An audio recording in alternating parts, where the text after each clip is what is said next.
Hello students, after covering two sector model of national income determination आज हम three sector model को cover करेंगे.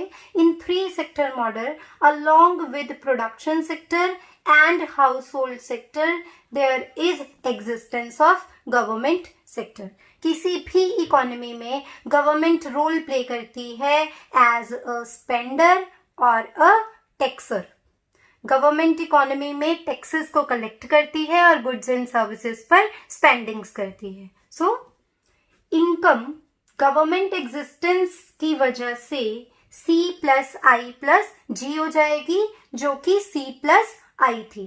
But as we know disposable income consumption और saving का sum होती है. सो अगर हम अपनी इनकम में से कंजम्पशन को लेस कर देते हैं तो हमारे पास जो रिमेनिंग रहता है वो सेविंग्स होती हैं.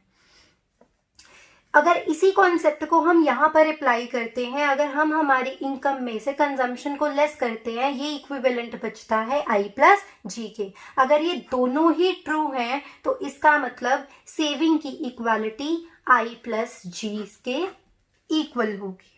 इसको डायग्रामेटिकली हम क्लियर करते हैं. XY प्लेन में हम सबसे पहले एग्रीगेट सप्लाई कर्व प्लॉट कर लेंगे. After that short run basic consumption curve को प्लॉट किया. आफ्टर दैट C प्लस आई, यानी कि अगर टू सेक्टर मॉडल को कंसीडर करें तो ये हमारा एग्रीगेट डिमांड कर्व है. लेकिन यहाँ गवर्नमेंट एग्जिस्टेंस है और हम थ्री सेक्टर मॉडल को कवर कर रहे हैं. So this is C plus I plus G or aggregate demand curve. अगर टू सेक्टर मॉडल इक्विलिब्रियम की बात करें तो इक्विलिब्रियम मेंटेन होता है इस पॉइंट पर at O by level of income. लेकिन विद गवर्नमेंट एक्सपेंडिचर ये इक्विलिब्रियम E1 पे शिफ्ट होता है और लेवल ऑफ इनकम OY1 हो जाता है. YY1 ये जो स्विचिंग है इनकम की, it is just due to expenditure incurred by government on goods and services, जो कि रिलेटिवली उस गवर्नमेंट एक्सपेंडिचर के कंपैरेटिवली ज्यादा है, क्योंकि इकोनॉमी की जो मार्जिनल प्रोपेंसिटी टू कंज्यूम है वो यहाँ पे रोल प्ले कर रही है और ज्यादा इनकम को जनरेट कर रही है. लेकिन सेविंग की इक्वालिटी इन्वेस्टमेंट और गवर्नमेंट एक्सपेंडिचर से मैच करनी चाहिए. इसको सेकंड पैनल ऑफ डायग्राम में हम कवर करते हैं. हमने इन्वेस्टमेंट कर्व को प्लॉट कर लिया. आफ्टर दैट हमने गवर्नमेंट एक्सपेंडिचर को प्लॉट कर लिया.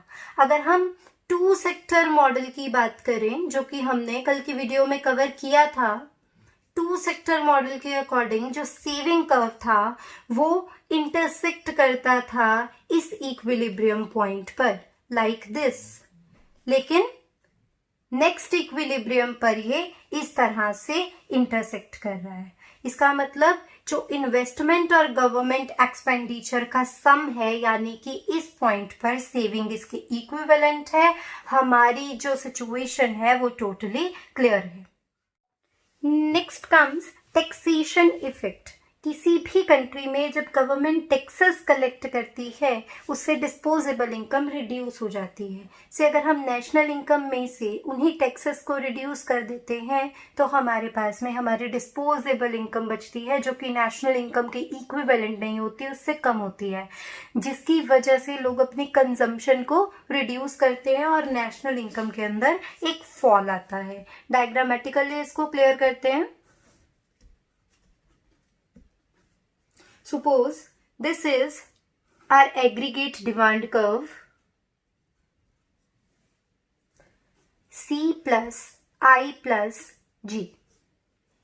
And this is aggregate supply curve and economy is in equilibrium at OY level of income.